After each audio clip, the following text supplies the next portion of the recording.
Hello friends, मैं हूँ आपकी फैमिली डाइटिशियन दीपा। मेरी यूट्यूब चैनल है डाइट बाय दीपा। अगर आपने इसको सब्सक्राइब नहीं किया है तो प्लीज़ सब्सक्राइब कर दें।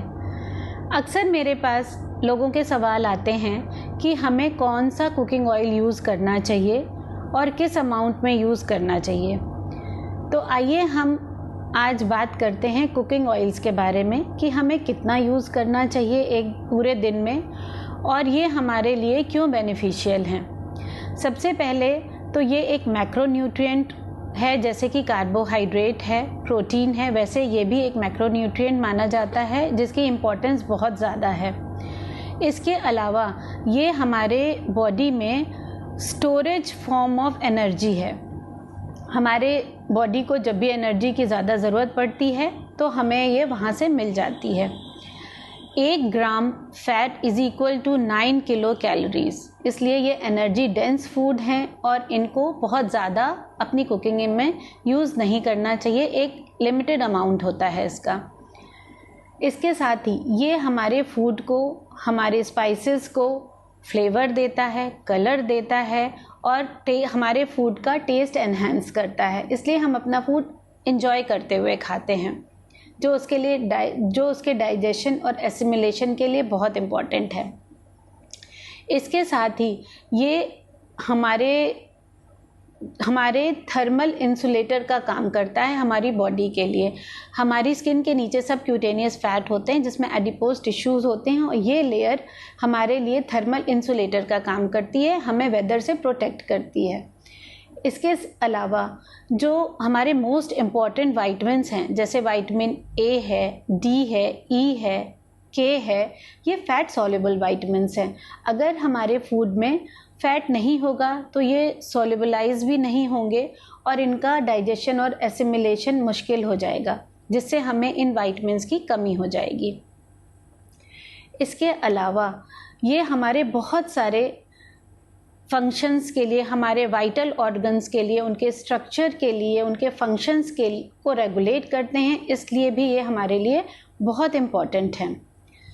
आइए अब हम जानते हैं कि ऑयल्स कितनी तरीके के होते हैं और हमें किस अमाउंट में उनको कंज्यूम करना चाहिए।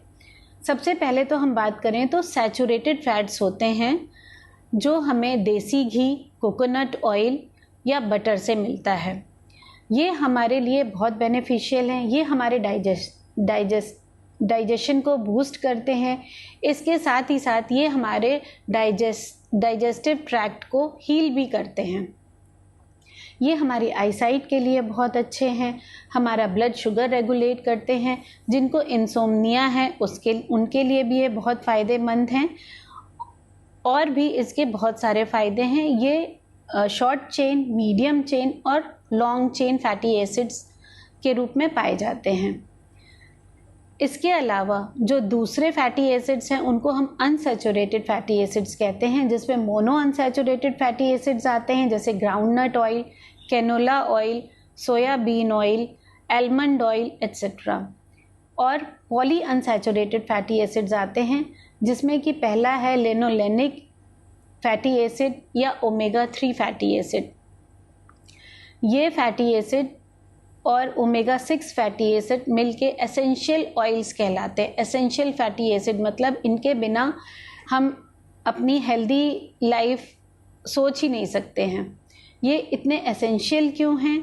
क्योंकि इनके भी बहुत सारे बेनिफिट्स हैं, जिसमें कि अगर हम सेल स्ट्रक्चर की बात करें तो हमारे ब्रेन, आइज़ और स्किन की जो सेल मेम्ब्रेन है वो ओमेगा 3 फैटी एसिड से बनी होती है। इसके अलावा जो रेस्ट ऑफ द बॉडी की सेल मेम्ब्रेन है वो ओमेगा 6 फैटी एसिड्स की बनी होती है। इसके अलावा ये इम्यून सिस्टम को स्ट्रॉन्ग बनाते हैं। हमारे जितने भी वाइटल ऑर्गन्स हैं उनके फंक्शंस में, उनके स्ट्रक्चर में इनकी अहम भूमिका है। और ये सारे ऑयल्स हार्ट प्रोटेक्टिव होते हैं। इसके अलावा ब्लड प्रेशर, ब्लड क्लॉटिंग और हमारा जो स्टमक सिक्रीशंस हैं उनको भी ये रेगुलेट करते हैं, इसलिए इनकी इम्पोर्टेंस बहुत ज़्यादा होती है। अगर हम बात करें तो म्यूफा जो है वो ग्राउंडनट ऑयल में होता है, कैनोला ऑयल में होता है एंड सेफोला ऑयल में भी ये होता है, ओलिव ऑयल में होता है। और जबकि ओमेगा 3 फैटी एसिड्स जो होते हैं ये हमारे मस्टर्ड ऑयल में, राइस ब्रान ऑयल में, सेसमे ऑयल में, सनफ्लावर ऑयल में, सेफ्लावर ऑयल में मिलते हैं। इसके अलावा एक और फैट होता है जो हम अपनी डेली लाइफ्स में या कंज्यूम करते हैं, जो कि ट्रांस फैटी एसिड्स होते हैं। ये बेसिकली हम अपने घर में तो नहीं यूज़ करते हैं, बट जो कमर्शियली बेक्ड प्रोडक्ट्स हैं जैसे कि केक्स हैं, पेस्ट्रीज़ हैं, मफ़िन्स हैं, बिस्किट्स हैं, इन सब में ये ट्रांस फैटी एसिड्स ही यूज़ होते हैं। इसके अलावा जितने हम बाहर के समोसा, कचौड़ी, नमकीन, चिप्स वगैरह लेते हैं वो सब ट्रांस फैटी एसिड्स में ही बने होते हैं। क्यों ये ट्रांस फैटी एसिड्स जो हैं ये अनसैचुरेटेड फैटी एसिड्स को हाइड्रोजनेट करके बनाए जाते हैं उनकी शेल्फ लाइफ बढ़ाने के लिए और उनका टेस्ट एनहेंस करने के लिए।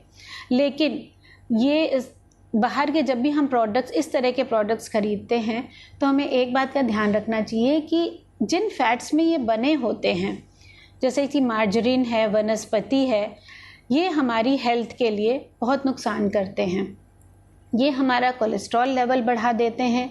इसके साथ ही साथ जो लोग बीपी के, डायबिटीज़ के या हार्ट पेशेंट हैं उनको लिए भी ये बहुत ही ज़्यादा हार्मफुल हैं। इसलिए इनको जो बाहर के प्रोडक्ट्स हैं उनको अवॉइड करिए।